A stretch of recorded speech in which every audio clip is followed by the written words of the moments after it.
Welcome to The First Sip. It's the show that's really a bottle share that's disguised as a podcast that talks about the real shit beer nerds care about.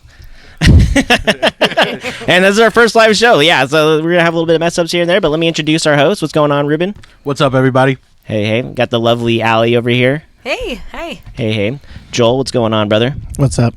And I'm Chris. Yeah, so like I just mentioned, first live show here, and we'll just kind of hop right into it. We got what we call our first, What kind of hop? not too many hops in this one, actually. So we're doing our first sips right here, just kind of the first beer that we drink on the top of the show. And I actually picked it out this week, and we'll probably do something like, we'll do this every week. Everyone will kind of pick out what we're going to be drinking for the first beer of the show. And so what I got here is a little coffee porter from Smog City. I don't know if you can see this on the camera here. Put that up. This the reason I brought this one is because this is actually the beer that got me to like porters, stouts, and coffee. Believe it or not, before this, I wasn't a huge fan of coffee just in general, and porters and stouts, kind of the same thing. Like I just wasn't really too much about them, and it was probably back in at least 2014 or 15 or so when I first found this. And yeah, ever since it's been definitely a love affair. I mean, if you guys know me, like, definitely a big pastry boy. So I'm definitely about that stout life. You're from LA too. Yeah, I'm from LA, so it just makes sense. Smog City, based out of LA. I picked this up one of the last times I was up there and stuff. So, it's definitely, like I said, I've come a long way since having this one. So just maybe go around. Like, what do you guys? I don't know if you've had this one before or what your thoughts are. If you've had it in the, hasn't been a while. What I like about this beer is it has a little bit of smokiness to it. I don't know, maybe it's just me, but it's just like, it's nice. Mm-hmm. Well, Joel probably liked that. I know he likes his Rausch. Love those Schlenklerners. I'm still working on my German pronunciation. Schlenklerner. So good. The Urubock. Mm-hmm. It's so coffee. But am I crazy, though? It has a little bit of smokiness to this. I get it, for me, it comes across as just extra roasty, maybe. Yeah. That's kind of what I'm getting. The nose is just, for me, like, when I remember, and it's reminding me of it right now, the nose is just the most coffee part of it. Like, you smell it, and you're like, oh, it just smells like a freshly brewed pot of coffee. And then the taste, like I said, it's a little bit on the thinner side. Got a good roast character, like, definitely heavy on the roast. But could be, like I said, getting that smoke kind of flavor as well. Tastes like strong cold brew. Yeah. Like almost like could be disguised as not being alcoholic. It's delicious. Put that in your coffee cup and take it to work. Yeah, exactly. It was kind of nice. Don't threaten me with a good time. That sounds great. Well, they said back in the day, they used to drink beer during for breakfast. That was like before coffee became like a thing, because coffee's not, they don't grow coffee in America really, and so they would have like beers and stuff for breakfast. So I can imagine they would have been proud of this. I like beer for breakfast. Yeah, it's not a bad Trappist thing. monks still do that. Yeah, exactly. That's all they drink. I did that right? last week. So as you guys know that I work overnights now. So last Friday when I got off my first week on the new job, I went home and I got hammered. By At what time? Yeah, I was gonna say by 11 a.m. I was out. Yeah, we saw you. Yeah, we could tell you were drunk. I think you were texting us and stuff like, "Let's do brunch." Like, blah blah blah. Like, I mean, the sober you would say that too, but just the. There's something different about getting drunk in the morning or like early morning, afternoon. It's just like when you're at the airport. But you can get drunk anytime. Yeah, the day drink's always different. Yeah, that's a different though. That's like a vacation beer. Vacation beer is the best because you can drink whenever and no one can say anything. True. That's expected. Like, you got to disrespect your body during vacation. Like, 7 a.m., I'm drinking a beer. Yeah. Well, Stone Brewing used to have some festivals that would take place entirely in the morning. They had one called the Winter Storm that started in the morning and it ended when the bistro opened for business. Oh, wow. Like what time? Like 8 or 6? I forget because I went to it in 2014 or 15 or something like that, and it was the last time they had all the vertical epics. They had all of them to taste. So 2, 3, 4, 5, 6, 7, 8, 9, 10, 11, 12, which I think we mentioned in a previous episode. And it's kind of like a mini festival. It's a festival, yeah. And it was early on in my days when I didn't understand that when you go to a beer festival, they're pouring beer at pour stations, but then there were also stations where they just had tubs filled with bottles. And I was like, oh no, the bottles must be a different thing, or I must have to pay extra. So I didn't even realize the bottles were just, that was just the format they were being poured in.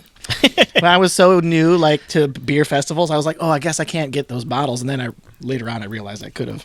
And they also had like all these burritos and stuff. Ruben and I would have popped him and been like, somebody's gonna somebody's gonna yell at me.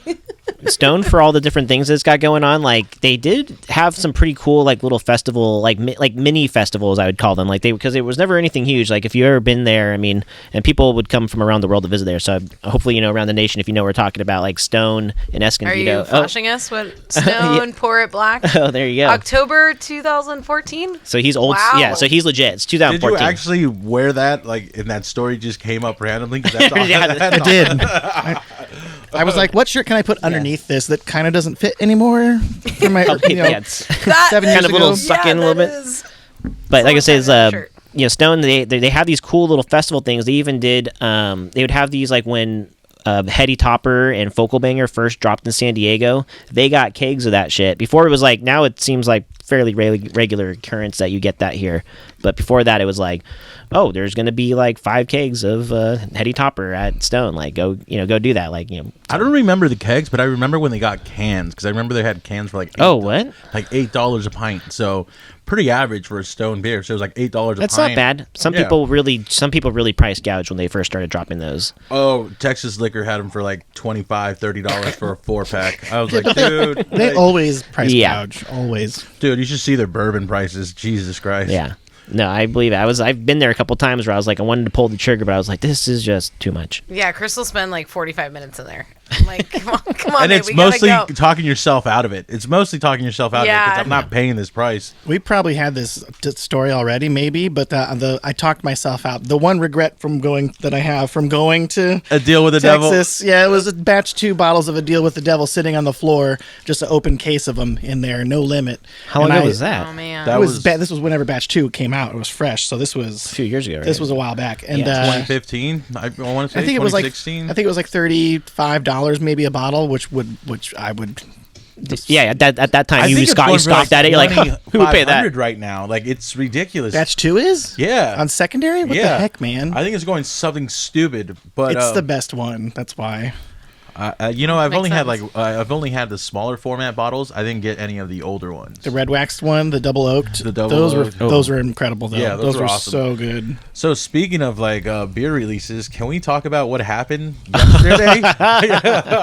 Yeah, I mean, most people probably know. We're talking about Pliny the Younger. Is that what you're talking about? Yeah, Pliny the Younger.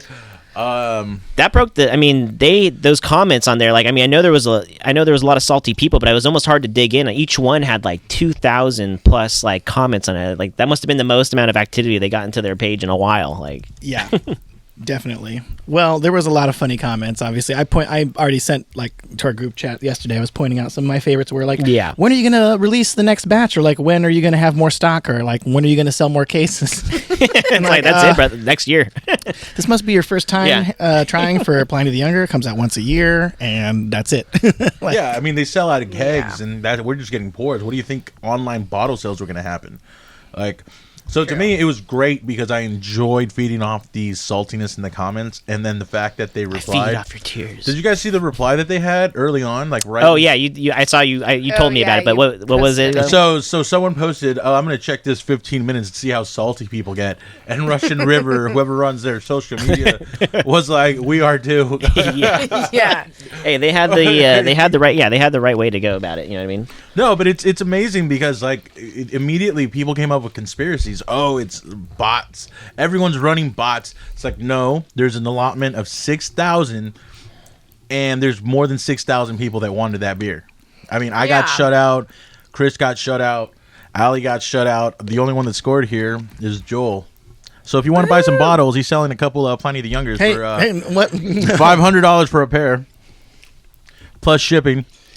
Joel shakes his head. I've never been comfortable with trying to sell beer at secondary prices. I just don't like it.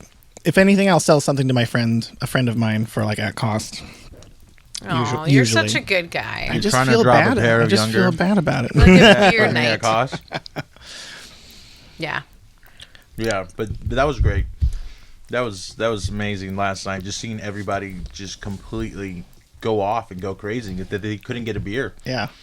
I don't know I don't think they necessarily did it wrong, per se. They had 6,000 cases. That's a lot. But I think that what they could have done to mitigate that may have been not allowing all the proxy shipping, which would have been more complicating for people, I suppose. Or another thing would have been to have a separate locals only sale. But I think because of the pandemic, they were just like, no, we're just going to do it all one way for their own sanity, because they still have to pack 6,000 cases of that. Yeah. That's a lot of work. Yeah. Yeah, no kidding. And then create labels for them, and they can get them shipped. After they go through all through the orders to determine that there wasn't any foul play in there. Yeah, I just think the entitlement of people, and of course I bitch about some things all the time, but I mean, when I miss on a beer, you miss on a beer, man. Like, it happens. Yeah, we've all been there. But you got to imagine, though, there's probably a lot of old heads that were, like I said, like there's probably a lot of people's first time trying to go after what they maybe did or didn't know was like a hype beer and what kind of comes along with it. And I've seen a lot of people like making different kind of suggestions as to what they could have done and stuff. Like, I think it was perfectly fair what happened. It's like some places do a big lottery. Some places, like I said, you just like a first come first serve thing where it's like, the bots or whatever potentially have a chance to, to outgain you. But, yeah, I mean, in lieu of doing, a lottery, which I don't think, they, like, you should have to do that. Like, I don't think there's necessarily a right way to do it, because then people would have been pissed about that, too. It's like, oh, a lottery? Like, well, what about the locals? Well, what about, all this different things? Like, either way, somebody was going to complain. Either way. Yeah, exactly. There's no winning. So it's for me that they just dumped them, and good luck. I think that's the best way to go about it. The other thing is there's a new beer in there. I don't know if you noticed. There's a new beer in that mixed pack. And it is that fruity saison, right? Funky Foder Cherry. And I was like, I've never heard of this before. Have they made it before? And I tried to look it up and tried to find it. It's not on Beer Advocate. It's not on Untapped. I could find no proof that it existed before this. So it sounds like a new beer. So that's cool. Yeah, it's like a little cherry saison, right? Mm-hmm. Is that what it is? That's an awesome little addition to the pack. I mean, because is it all IPAs besides that? Or is there... No, it's Happy Hops. It's STS Pills. Okay. It's Pliny the Elder. And then it's this Funky Foder Cherry. And that's it. Yeah, those four. 2 of each of those 4. And then 4 of the younger. The younger. Yeah. The younger. Which we will do on this show. Spoiler alert. Yeah. Yeah. What you got over in that big can, Ruben? Okay, so if you guys... I had somebody... you want to do this one first? Yeah, okay. Well, I was going to say my name is Ruben, and I like to party, so... Why not do both? I mean, we got multiple cups here, right? I mean, we're not we're not noobs, are we? Like, let's call back to the last episode where we were talking about... bottle share etiquette. Bring multiple glasses. We had a fan write into the show asking us what that big can was. So I thought it was apropos to bring it up. So what is that? So my name is Ruben and I like to party. So this is Bubble Party Hard. So it's not Bubble Party Hard. It's a little. It might be a little bit disappointing. It's awesome. So I'm sorry for your disappointment. It's not a beer? No, it is. It's one of those seltzer beers. Oh, exciting! Okay. Oh.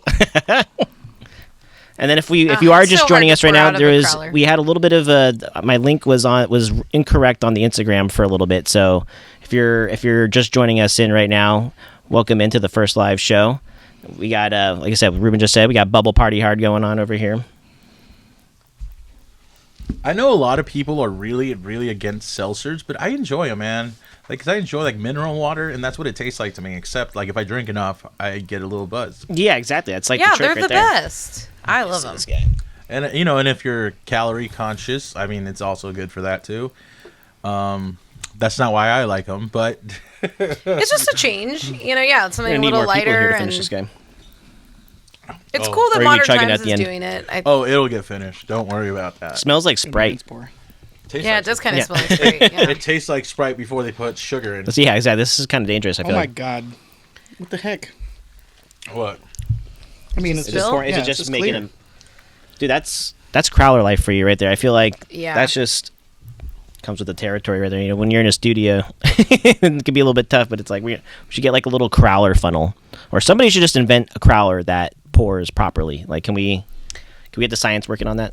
Scientists working on that? you guys know that Stone is getting into the seltzer game now too, right? Ooh. So what are they? I mean, everybody you have to, right? It took them this long. So what are they going to do? Just hop water their seltzers because everything they do has an excess amount of. I don't know what it's going to taste like, but what I heard is it's actually going to come in little bottles, little clear bottles. Oh no shit! Yeah, and it's going to be called. I heard it was going to be called Buena Vida. Oh, okay. I like that. This is insider information right here. I mean, I'm down to try it. I'm down to try anything. Anyone has a seltzer, I'm down. Like, I just tried those Truly iced teas. Those things are awesome. Oh, Truly iced tea. I haven't tried that. I love Truly's. The tropical wild berry. Yeah. Well, I feel like it's Twisted Tea. I mean, maybe they're still. I don't know if they still have that bump that was going on from that video where the dude who was being like super racist and then gets like decked by a Twisted Tea. Like, you know, every brewery across the world wished it was their beer. Yeah, they're like, oh, why couldn't it have been us striking down racism? Like, damn it. Except Founders. Yeah. Or Boulevard. Well, actually, they got other trouble for other stuff. But sorry, guys, but Founders was on the other guy's side. Yeah, that's right. It's the other. Yeah, they had problems with other stuff, but still, nevertheless. I'm going to hell. It's like it's like the alcohol beverage of fucking justice right there, dude. Yeah, they got an uptick, man. I still haven't tried it, but I was tempted just because of that incident. Wow. That's advertising. That's, unexpected. Free advertising. Yeah. The best free advertising because it went viral for no reason. Same thing with like the cranberry stuff at the beginning of the year with that dude, or last year. Oh yeah. Oh yeah, the dude writing. I feel like people didn't they thought that was a new song, or people were rediscovering. Who is this band? They're great. Yeah. Oh, that reminds me of like my favorite tweet of all time. Like Paul McCartney did a song with Kanye West. Oh my God, I know. Do you know the tweet I'm talking about? Yes, Where there was I some think of that all the young time. Gen Z person that tweeted, "Is like, I don't know who this Paul McCartney guy is." No, he's like, I don't know who this old guy is singing with Rihanna and Kanye West. And then he's like, "Oh, Kanye West is gonna make his career blow up." Yeah. Yeah. There was a couple years ago. I think it was Salt and Pepper. I'd say it's really Salt and Pepper, but Salt and Pepper, right? They played on the Super Bowl. Same kind of thing. They got that bump. Like a bunch of young new people were like, "Who the heck is this?" And they blew up for like a little bit. You know what I mean? But that '90s is hot again, though. Yeah, exactly. It's like, hey, there's everybody's nothing into new. retro right now. Yeah. Everybody's into vintage clothing, and then music's coming back, which is great because they're bringing back like early 2000 emo and pop punk, and I'm all about it. Yeah. I'm all about it. I want to relive some of that, man. That was great times. I feel like young people are wearing. Sorry, Joel. Oh, no, I was just gonna say people born in the '90s are just gonna start turning 30 now. So. Yeah, I know. Well, that's where exactly. They're finally getting us with the. That's why the nostalgia rate. Yeah, nostalgia. Yeah, exactly. Yeah, we're around those people. I mean, Yeah, it's because around that age. those people turning 30 now have actual money to buy some of the stuff they want. Because I remember before, if you because we don't want kids. if you were yeah. but I remember Just kidding, I do. For the record. No, we already got it. She doesn't want kids, Chris. You're out. Yeah. You're out, baby. You're out. Loophole. Damn. Just bring that back in court. We're going to talk about this afterwards. Yeah, why not air it out here? Yeah. Yeah, perfect. This actually could be really good for ratings. You know what I mean? Like the more dramatic, you know what I mean? Yeah, what do you got? Dun, dun, dun. Yeah, I love that sound. Especially Especially when you have the microphones on, it's like just so amplified. It's like, oh yeah. It's kind of like a golf. Oh, and the pour. What we have here is some ASMR. Welcome to the delicious dish. Actually, I don't know if lip smacking is ASMR. I don't know. This is the rare monkish pale ale. Not an IPA, not a double IPA, not a quadruple, quintuple, dry hopped, triple IPA. It is simply a pale ale, glitter water balloon, 6.3%. This is my pairing. Whoa. I brought what a cute name. Cypress Hill goat cheese called Purple Haze. Wait, so lavender. Where did that? Yeah, I didn't catch that earlier. So that's like actual, like the band Cypress Hill? No. Oh. Okay. I'm sorry, Cypress Grove. Did I say Cypress Hill? Yeah. Whoops. Yeah. Because the Freudian slip. the name made complete sense. I'm like, Cypress Hill, Purple Haze. I'm like, that makes perfect sense. That would have been cooler. But it's okay. For the record, we're just going to go with Cypress Hill. We're going to go with Cypress Hill. This is Cypress Hill. So you got some Ritz. Are you doing it with the Grits crackers as well? Yep. That's the main. Do it with the Trader Joe's Ritz cracker. Monkish pale ale. This is the cheese we were talking about pairings in the last episode 3. And this is a great cheese if you can get it. They just throw it all over the place, I think. But if you can get it, it pairs with so many things. But it pairs a lot with lighter things like Pilsners, lagers, IPAs, hoppy beers. It pairs with fantastically. Maybe not so much like some bourbon barrel aged pastry stout, perhaps, but it's a really fun cheese. It has a lot of pairing potential. All right, let's see. Let's see how this is. You're always very thoughtful with your pairings, Joel. So I trust you. I trust Joel's parents just because after seeing his birthday and what he did for his birthday, like I'm in. Yeah, and you just have experience and. the food world. That's one thing that I love about beer too, is how married it is to food. Like, because when you have a good meal and you have a great beer next to it, like it's perfect. And I'm sure you could do that with wine, but I'm not a wine guy, so. You can, but yeah, I feel like wine, the barriers to entry to become like an actual expert in wine are so much higher. You have to know a lot about. I feel like it's harder to differentiate in wine too. I mean, I know there's a lot of styles, but it's like when you're drinking a bunch of reds, I mean, at some point I feel like it's just like I said, I mean, I'm not a huge connoisseur into wine, so maybe, a wino would be hearing this and be like, oh, you don't know what the hell you're talking about. It'd be like us, like, you know what I mean? Like somebody probably drinks like a bunch of different styles, like, oh yeah, they all taste the same to me, But they're not called winos, Chris. They're called sommeliers. Yeah. My best friend is. So what is their, you know how we have Instarones for people who pretend to be Cicerones? Yeah. So what is their version of that? I like that. I don't know. Insterone. That's a good one. Instasoms? I don't know.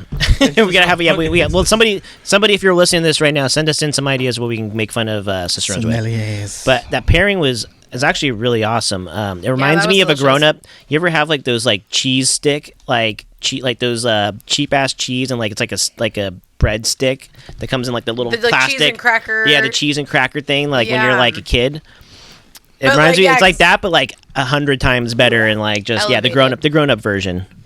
Yeah, the goat cheese is really good. That pungent kind of. Oh, is it time? I think it's time. It's time. Ooh. So speaking What of time is pairings, it? we're gonna have a pair of battles right now because we're bringing in battle beers. Should we do Battle the beers. MTV first? Bring them all onto the table. Let's bring it on the calendar. So we're gonna do a little thing. If you've listened to the first, couple shows, you will have heard that we've introduced a thing called battle beers, and it's exactly kind of what it sounds like. We're usually it'll be 2 beers head to head, or it could be multiple beers going against each other. But we have probably one of the most epic pairings you can go up here against right now. We're going to be doing Modem Tones Vanilla versus FO. That's fundamental observation from Bottle Logic. And we actually have a couple different kinds. So first we're going to do, I guess that's 2021 Exciting. you have over there, Ruben? Yeah, so I brought MTV 2021. This came out like 2 weeks ago, I think, something like that. Oh, yeah. And then Joel has Fundamental Observation 2020. Okay, yeah, that's right. And then I have, so let me see here. And then I have MTV, I think I was saying over the text it was 2019, but it's actually MTV 2020. So we'll do 20, so it's going to be 19 versus 20, and then 20 versus... 21. Yeah. Did someone bring the that's 19 kinda FO? cool. No, I don't have one. Oh, I was wondering who had one. I was going to chime in and ask, who's got the 19? well, maybe we're not going to... So we have a 20, so we could just do straight up 20 versus 20 right now. 20. You have 19, Joel, is that what you have? No, he has 20. No, Oh, okay. I have the 20. That's the only one. Well, good. Do you have a 19 FO? No. Maybe We're doing it. Hey, we're doing it live, folks. This is what happens when you do it live and you don't Yeah, plan exactly. well. This is great. This will just be you know- a Battle Beers sandwich. We should could, have, yeah. like, We might as well open. Then we got to see what's. I think that also the people are dying to know what's better, 20 or 2021 for MTV, because I've heard some different mixed opinions. Like, Yeah, Rosenbaum, you're wrong. which one? What was he saying? Which one was better? I think wasn't he the one saying that 21 was great? Like the I best think so. batch I think he ever? was. Yeah, I think he was telling me that. We can see if he's. I think he's listening right now. So if you text me right now, you let me know which one you said. But I'm right now calling it. He said I think 2021 is better, but we're gonna be the judges of that tonight. Oh, he's calling it now, is he? Joel, he's can so you confident. pass that bottle opener? It'll be a triangle. Yeah, so we're gonna do. Yeah, that's why battle. Like, we were shopping the name potentially head to heads, but I feel like battle beers really sums it up a little bit better, and like it allows for kind of a melee action like what we're about to do right now. Ruben. Yeah. Ruben, you look so official with all your sorry, with all your glasses. Oh, like yeah. the uniform glasses and everything. I'm a Modern Times fanboy. I don't know if you can tell. Yeah. You definitely are now. I mean, I feel like previous to this, I feel like you're like, oh yeah, I was a member there a while ago, but like I don't know. But then now it's like, Well, due full on. to financial straits and how much beer they release, It's like it's hard to keep up with that shit. Keeping up with the membership is hard. Like I skipped Doomhawk this last weekend because A, Horace, and B, because $30. But But I did get MTV because it's great. So we're I'm gonna pass around 2021, and then Chris is passing around 2020. And I know I gotta clear my glasses. So we got a couple 22s between the five of us. Zach, our producer's off screen, but he's getting in on this action too.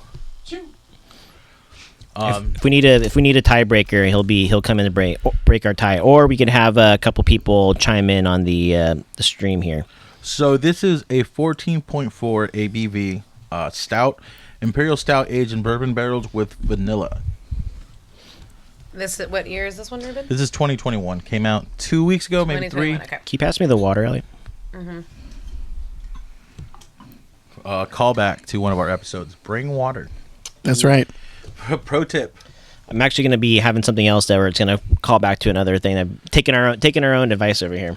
It's like I wish we had the production value on live shows to be like like Zombieland. Every time like rule, just pause, and then the rule comes up on screen. Hey Zach, make it happen. Right? Yeah, baby steps. Get working over here. Then. That's gonna wind up being my job. There. You guys know. I'm gonna have to make those. We're gonna have to pay you with something like Chris will give you. Yeah, sexual Joel is favors. really doing a lot can to make make this show happen. We can make them. All right, so let me just reiterate because it was probably a little bit confusing if you were watching us. So we're gonna have Modem Tones 2020 versus FO 2020 versus Modem Tones Vanilla that was versus Modem Tones Vanilla 2021. So it's basically a mini vertical of the MTVs from 20 to 21 versus FO 20. And I mean, if people aren't aware, I mean, fundamental observation is like the quintessential, at least was like one of the quintessential stouts, like the vanilla barrel aged stout that really started vanilla barrel aged stouts. Maybe I don't know if it started it because I know Stone had like some vanilla stuff, and then we also give shout out to Victory at Sea back when Ballast Point was craft. Well, really, I mean, I forgot about that. I'm not sure who started it, but Bourbon County, Goose Island, 2010. That was the first vanilla version of that beer. I think pre-buyout.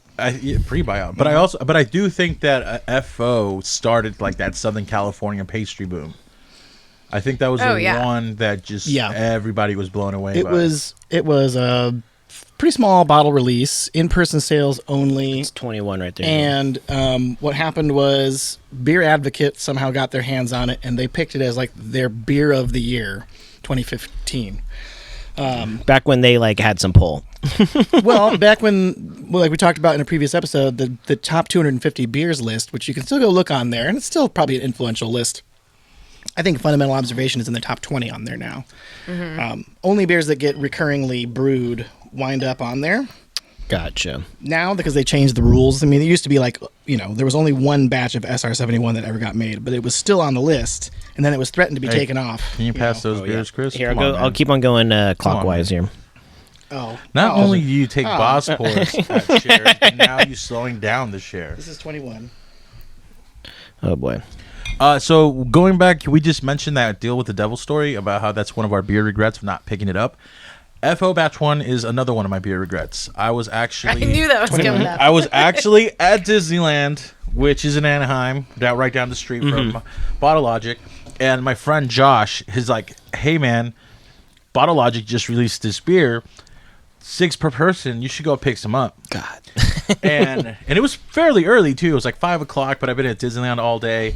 And I was just like, man, I'm tired. I'm just going home. And fucking fast forward. Yeah. Fast forward. Would have been a white whale ghost if you would have fast forward 2 weeks, and that blows up, and I regret that since. How long do you think, if you would have gotten those, even if, so say you did, hey, I went down there and got it, you think you would have maxed out at 6 if you would have gotten there?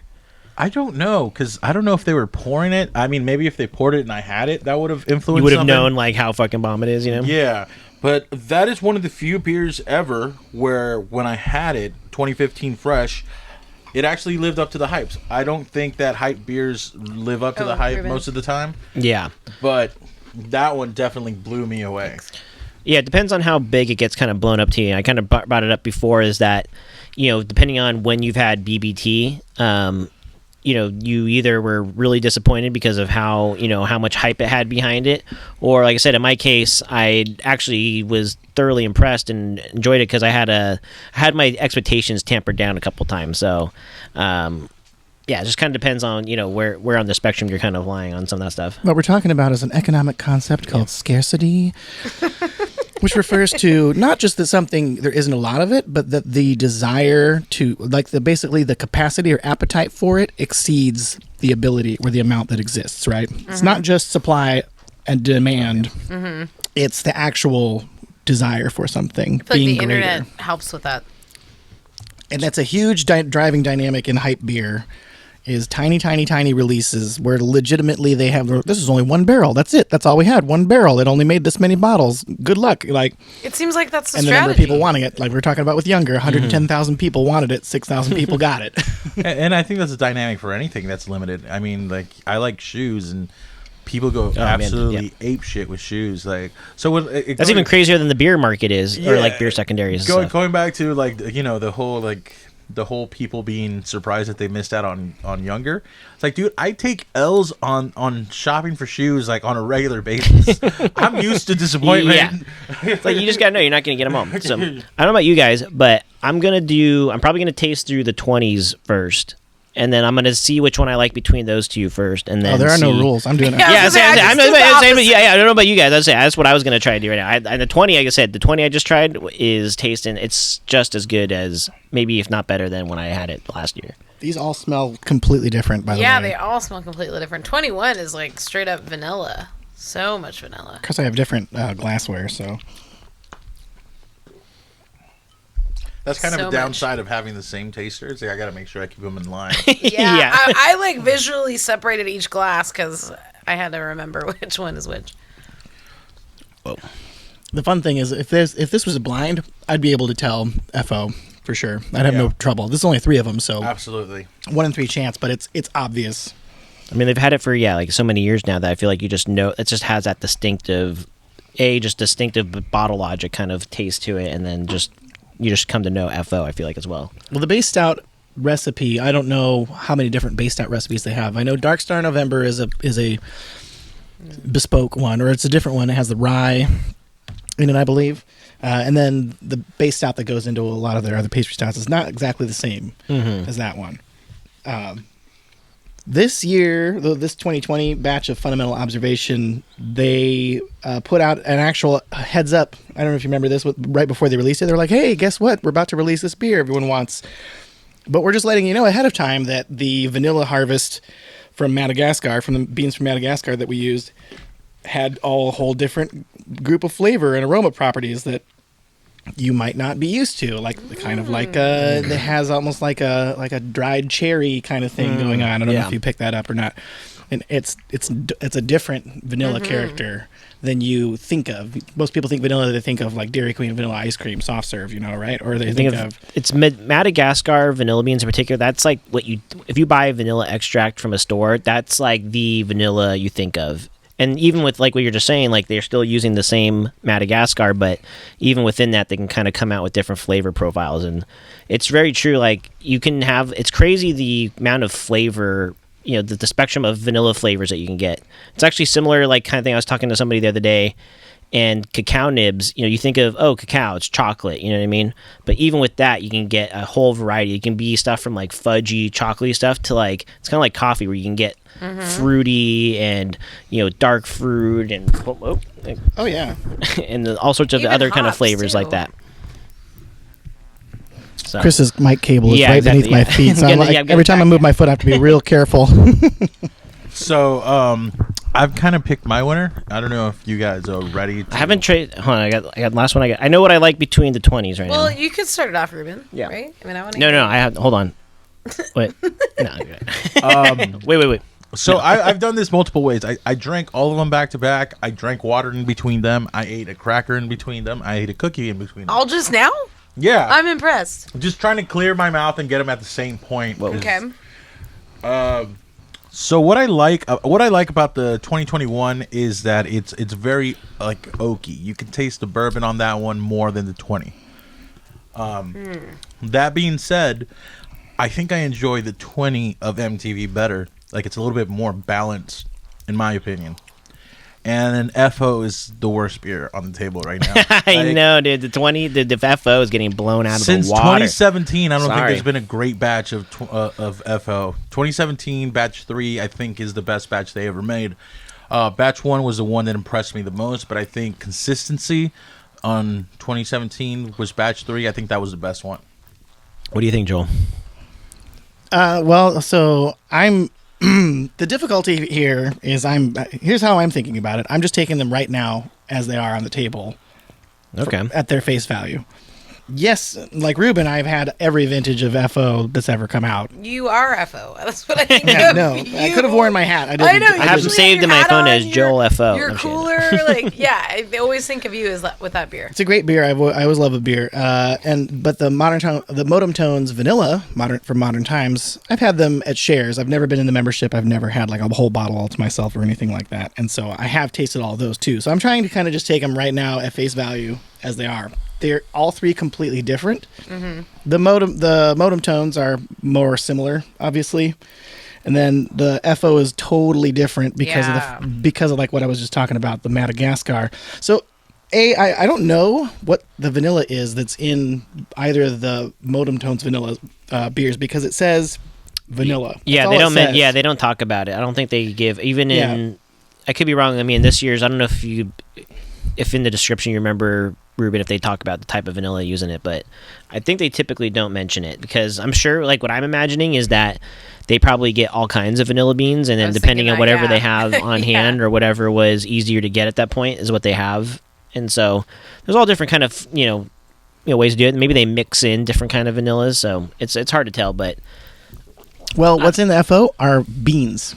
It specifies that they're it does say vanilla beans. Beans. That's one thing I've heard as well, is that if they don't say vanilla beans, it usually means that it's not actually vanilla beans, which is kind of interesting. Like you'd expect, at least I would expect Modern Times to be using actual vanilla beans, but maybe they're making their own kind of extract in a way. What's a vanilla bean considered? Is that like the stick the that pod. you get? Yeah, the pod. Yeah, the actual pod with the caviar and stuff like that. So the caviar would be like the beans, I guess? Yeah. The beans are, I think, technically the the whole whole, pod is like the whole long. Like when you say a vanilla bean, like it's the whole thing, and then the caviar is what's inside of a vanilla bean. Gotcha. Yeah, okay. I don't know if we ever talked about this on the show, but vanilla is an orchid.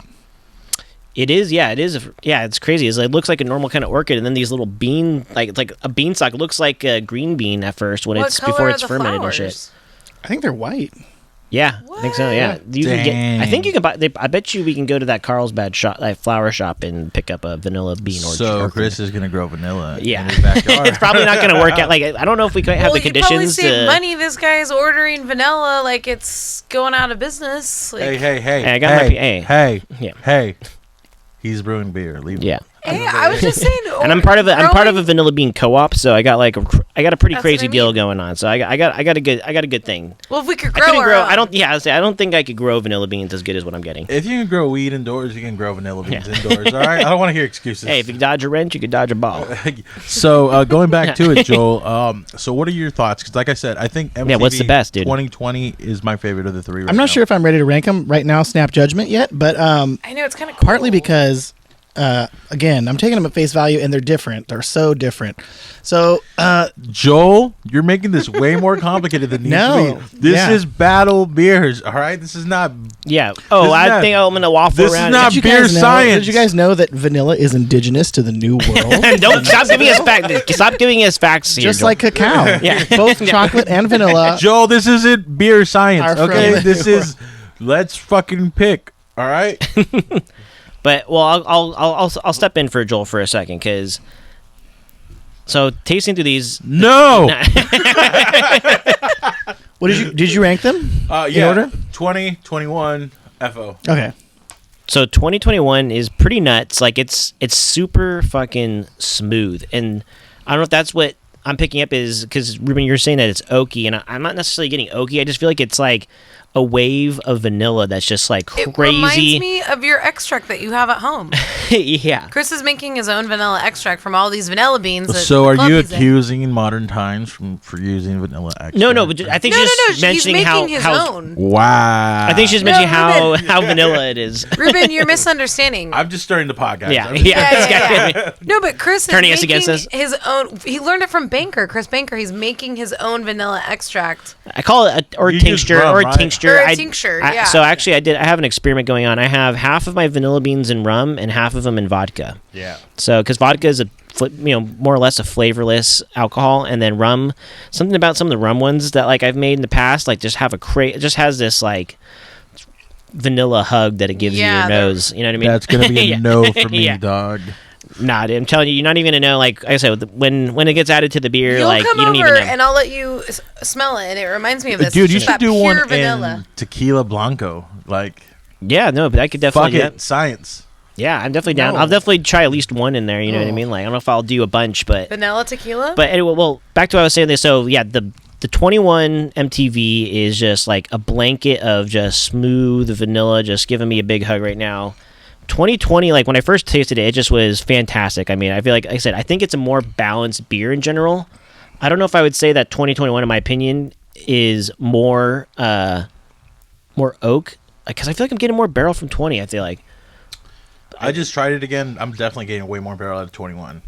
Like right at the finish, like yeah. I mean, it's a battle. I mean, it's no question, it's a battle between the MTVs at this point. FO is for sure, in my opinion, the last ranked one right now. Do you think they taste like the same beer? They almost taste different. I think I'm gonna go. Oh man, look, give me 1 second. I want to put a definitive. This is since we're this is gonna be recorded. Does anybody else have the cojones to give us their opinion on which 2021 is the best? Oh, that one is. I'm gonna go. I'm leaning towards my pastry boy side here, and that vanilla is just doing it for me. It's smooth, dude. Be a man of your convictions. Stand 2021. By. Say it with your chest. Say it with your chest. Put some fucking bass in that voice. I'm gonna say 2021 20 FO. Okay, yeah, no, I'm ready. I actually agree. 2021, I think I like it the best. I'm going MTV 2021, and then I'm going FO 2020, and then I'm going MTV 2020. MTV 2020, I'm getting medicinal things off of. And I ascribe that to the base stout, Modem Tones, being a very, very, very sweet, malty, sugary kind of stout. And as it ages, it gets like that chocolate milk that's left over from the cereal kind of thing going on sometimes, you know. That just a little bit cloying aspect. Interesting. I feel like now you just put that in my head, and I'm like kind of picking it up a little bit. Like it's. I know. Well, I think Modem Tones is they definitely adjuncted that. That's a stout base that they adjunct a lot, especially on a barrel age version. Designed for that. Okay. Yeah. Mm-hmm. All right, nerds. Allie. Yeah. Sorry. Speak some truth. I know this is hard. You should go first, Allie. You should go first next time. That way, it's not all on you at the end. Like. Well, right now the 2021s are in the lead, and not that it's, pressure to be, The 2021, I'm just getting so much vanilla. And I mean, I'm not saying that's negative, but it's just... It kind of depends on what you value, right? What is that supposed to be? Well, do you value the vanilla flavor, or do you value, like, Ruben was mentioning, some of the value... Yeah, because then there's... Prefer, I guess, right? Yeah. Yeah. I value vanilla. Everyone does. It's like some people like when something's barrel aged. I know some people will be like, "Hey, I'm not getting the barrel character. Like I'm downgrading it a little bit because of that." Whereas for me, it's like I'm just ultimately about flavors and like what I think just tastes the best. It's like 2020 tastes the best, but you're wrong. Yeah, I think most people are about what tastes the best. And yeah, that's what I'm saying. Well, that's what I'm saying. That's what I'm saying. I'm judging it, but I'm saying some people value like, oh, if it's barrel aged. I've never heard someone say I value things that taste bad. No, well, yeah, of course, but it's like blue cheese. Like I said, some people prefer some people blue prefer a sweeter. Good. Some like I said, it's just different preference. Some people just want more barrel character. Hey, Chris, can you stop nerding out for a second and let us talk about how disgusting blue cheese is? I'm gonna go ahead and take over this real quick. Hold on, all right, come with me for a second. So, Joel, can you repeat your sentence because blue cheese is gross? Blue cheese is good. I was a kid, and I went to a restaurant and I got a cheeseburger and it had blue cheese on it, and I didn't know what that was. Freaked out, dude. I would have been as a kid. All the adults were like, "Okay, I guess that's what you want," and I was like, "Yeah, why wouldn't I want it?" They're like, "No, it's your choice." Were you expecting was it like to a be buffalo the color blue burger? Like you thought it was gonna be a blue I didn't care piece of what color Kraft it was. cheese? I just expected it to taste like what I thought of as cheese, which was like Colby Jack. So or the something. blue Yeah, part, but that was not what you Joel, got, the though, blue I'm guessing. part didn't throw you off and or Well, it was persuade gray. you. It looked like gray. That's worse. It just looked like gray paste, and I was like, "What is this gray? Just mush this spooge on my burger?" And they were like, "Oh, that's blue cheese." And I was like, "What? I didn't know that's what blue cheese was." They're like, "Oh, we all assumed that you knew what it was." All the adults, when I was like a little kid, I was like 7 or something, and they all assumed I knew what blue cheese was. Come on. Did they tell you it was no. mold? I think they were. It's like I think they were. moldy that would have been I think even they were worse. They joking would have on told me. you. Yeah. Yeah, blue cheese sucks. Anyways, Allie, continue. Do you guys know that gorgonzola is Italian blue cheese? All right, go ahead. Fucking nerd. I love blue cheese. Oh man, I feel like they're warming up, both of them. They're like kind of almost changing as I'm consuming them. I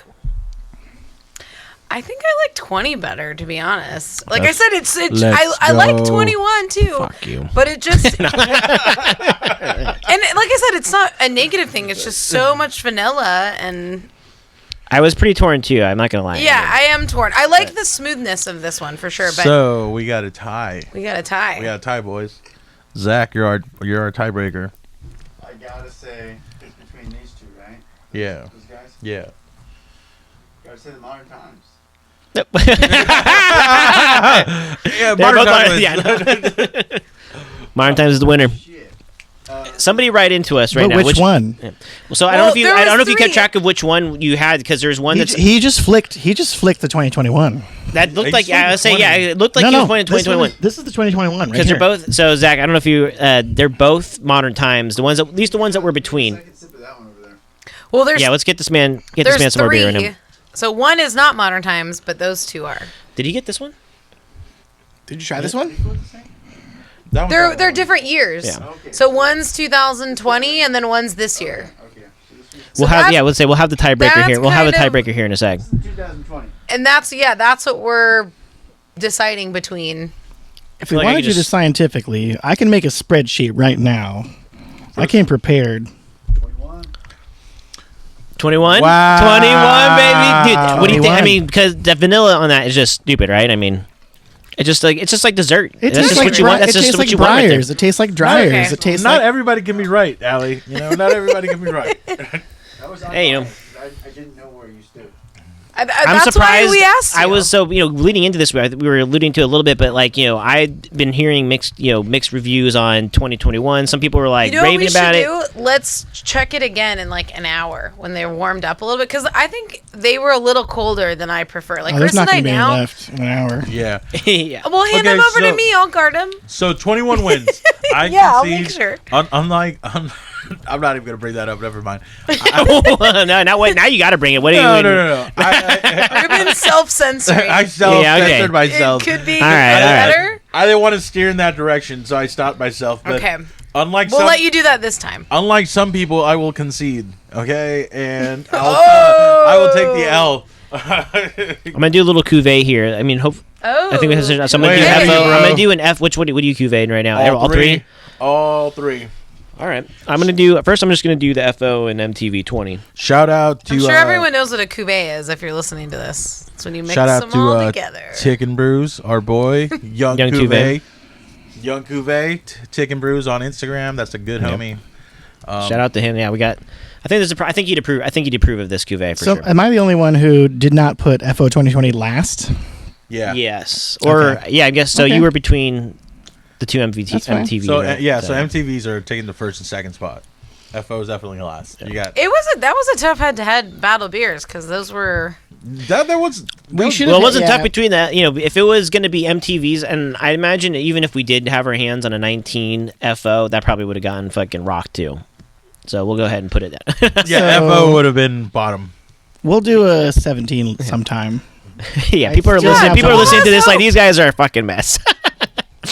No, Like, speak all right, for the first yourself. because Just kidding. total miscommunication in our group. All chat. two of our fans right now. Yeah.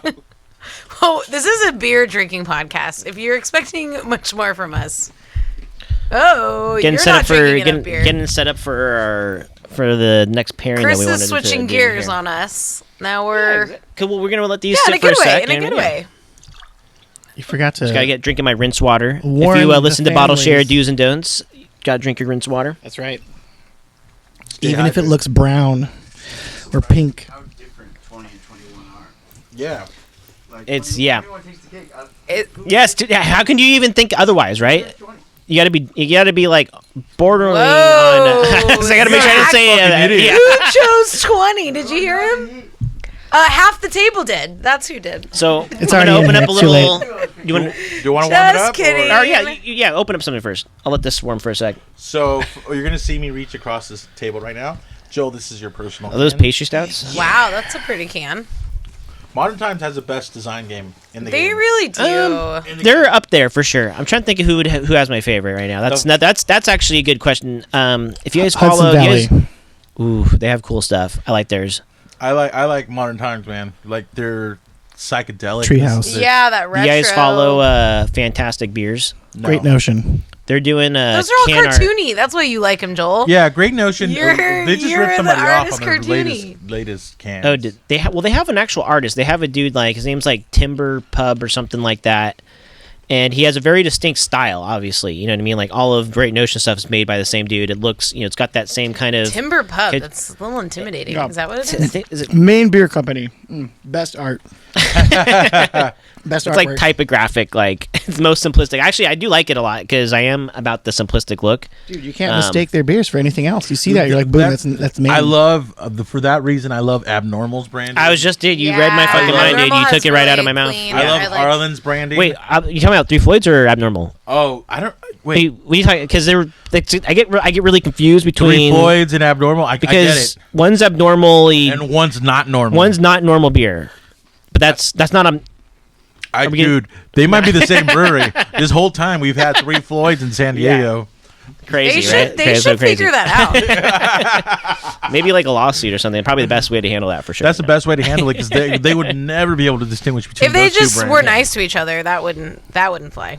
Can I just tell you, I'm not going to mention names, but there was like a lawsuit filed within the last 2 years, and it's not those two breweries that we just mentioned.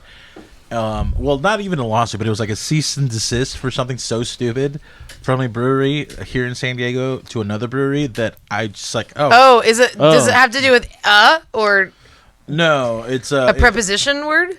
no, but like I completely Okay. I'm not supporting your brewery. Like you guys are just being dicks for no Stone? reason. Yeah, I think you're stoned. Right No, now. if it was Stone, I Stone? would say it was Stone, straight out. Like I'm trying to think who you'd be talking. I mean, He's choosing not to say. I'm Jonathan. choosing not to say. there was another really bad one that was the other way. I think Dogfish Head sent a cease and desist to like Bitter Brothers in San Diego, which I'm sure you probably haven't even heard. Like we're in San Diego, and you barely heard of this brewery. Are they coffee makers? But it was something like it was some kind of Just kidding. citrus. It was some kind of Joel they made some kind of chuckled. like wild ale, like something with like citrus and different stuff. And like I said, Bitter Brothers is like nothing. You know what I mean? They're so small, and Dogfish Head like came down on them with some a C&D and shit like that. So it's like, dude, come on, you got better things to do than the fucking not even like infringing on their actual like Dogfish Head name. It was for a beer name. Maybe it's just publicity. No, That's- all nah. news is good news. Hey, That's you're, not true. you're talking about it on the podcast. breweries get mad. Hey, dude, I remember when the Three Floyds thing happened. I commented every day on a Three Floyds post that they are I fucking was talking assholes, so much shit. Yeah. and they are. Yeah, but you're speaking of pain and Abnormal talking about them. is the intelligent way to say not normal. I'm sorry that you guys don't have the brain power Yeah. to say. And it was a saying. It was the only thing that was like linked those two things. It was like they had a saying that we used back in the '90s that was said not that's normal beer. not They don't. normal. They don't even use it anymore. And if you've seen the two brandings, there's no way you're mistaking. confusion. Like Three Floyds is ugly fucking bullcrap like looking art. Are they even? Actually, They're still thriving. Well, you're in the metal, Ruben. So Yeah, I like you their yeah. artwork. You know, like Dark Lord, the artwork is the only good thing about that beer because that shit sucks. I like their Hanji artwork. That one's kind of cool. It's just like a face with like. What's a hanji? That's what I'm getting Show under the me your table, right? hands That's what over I'm there. getting. Yeah, that's what I'm getting under the table I right now. I'm can't- sitting next to Joel. I can't see your hands. Yeah, but yeah. So it's shitty. It's shitty that breweries do that, especially when they're like mid-level to small breweries. It's like you guys are doing it to each other. Like, I think ultimately it doesn't matter. Like if you put out a product that's fucking awesome, people are gonna recognize what it is. I don't think that, like I said, like, and I think even if it's like goes like through a court of law or whatever. Like you have to really demonstrate that there's confusion in the marketplace, so it's like even by a law standard, it's like pretty hard to prove that somebody is, ripping you off. Well, I don't want to encourage lawsuits, but like no, of course not. Abnormal and Harlan beer have pretty similar branding, except for like Abnormal's is in Harlan. Yeah, nah. Well, some of Harlan's newer stuff, I can see it, and that what you're talking about, but like most like because Harlan, it's just like it's simple script, simple writing, like to me, yeah, it's but there's like a big H on the Harland one. No one would think that it's Habnormal or something. No, right? That's what I'm saying. It's similar, but it's not the same. Like but it's very similar. Like because you have the big A on an Abnormal. Yeah, but the ones. So if you see like a lot of no, but this is what I'm saying. I'm not encouraging the lawsuit because I also see them like what is that stupid seltzer company? Ashland. Ashland. They're owned by the same people as Harlan, right? Yeah, it's all similar. Like it's no sugar. They got that they do a lot of typography. Their art is all typography, right? Yeah. And so it's 3 letters and then land. H-A-S-H land, Ashland, H-A-R land, Harlan. So like what are the other ones that they're going to do? Is it 3? It's just 3 letters like Butland, B-U-T-L-A-N-D. Buttland? What is that going to be? Dogland. If it's going to be 3 letters and then land. What other brands are up for grabs? For I don't know why. They can start a kombucha. Start registering some web domain. Hey guys, any brewery out there, if you guys want to make some serious go to dough. buttland.com. Oh, party pal. Oh. It was water though. But if any brewery out there wants to make some money, I don't know why you guys haven't created a dog park tasting room. Whoa. A dog park. So make it specifically for like hanging out with People dogs bring their and pups out. They have like you gotta have a lot of space to be Yeah. able to do that shit. I mean, you gotta make some money doing that probably, but you also gotta spend a lot of money to make that happen. But I think dogs are so in right now that people would fucking go nuts. dogs are fucking What in. brewery doesn't allow dogs? You know the best way to make $1 million they're in the craft beer scene or craft beer industry? Sue somebody? Start with $2 million. Oh. That's like the joke when you start a brewery. You know what I mean? It's like you gotta have a lot of dough to make that shit happen. That's for like a pretty basic brewery too. Like much less. In the before times, I was going to say like having a laundromat / brew pub would have been a great idea. Like that could have been pretty kitschy. They had one of those in Oregon. On one side, use the laundromat. They have one of those in Portland. Really? Yes, soap. You drink beer Soap while and waiting for Sud the Bar, laundry. Oh my god, I have to be here for 45 minutes away from my laundry. You know what I wanted to start? I might as well Yeah. drink beer. Like Ellie and I were talking about this the other day. It would be a sweet brew pub idea is a craft beer and so the brew pub style, right? So it has food. So it's craft beer with sushi and fried chicken. No. Dude, come on. That would be a sweet fucking combination. Ruben, why? How are you saying no, dude? You like What's both? Do you the not no? like? Do you like both of those things though? Right? Like sushi. I like fried chicken, I like beer, and I like sushi. But Come on. So that would all be a under s- one I'm not roof? buying the same at the same place. Like I'm not buying If all it's three at bomb, the same if place. it's bomb, You no, say but that if it's like, dude, but till like, say I it's like, order fried chicken and you have sushi, and we're like, yeah. First of all, let's switch. can we just point out why is In-N-Out so good and so successful? Because they make one thing. okay, but And they do it well. Why is Hal and Ray so good? Because they do one thing. Why is and they do Ruby it so well. good? They have a really big menu. Ruby's is not that good. Ruby's is kind of That trash. was the first actually. thing I could think of. Ruby's is kind of trash. Denny's is kind of trash. They have a variety of menu. IHOP's is kind of trash. Chili's So is your kind of but trash. your argument is if you Applebee's make is so one where the thing, idea first started, kind is, of. First, at least where the idea for me at least started was I think craft beer and sushi is a really good combination.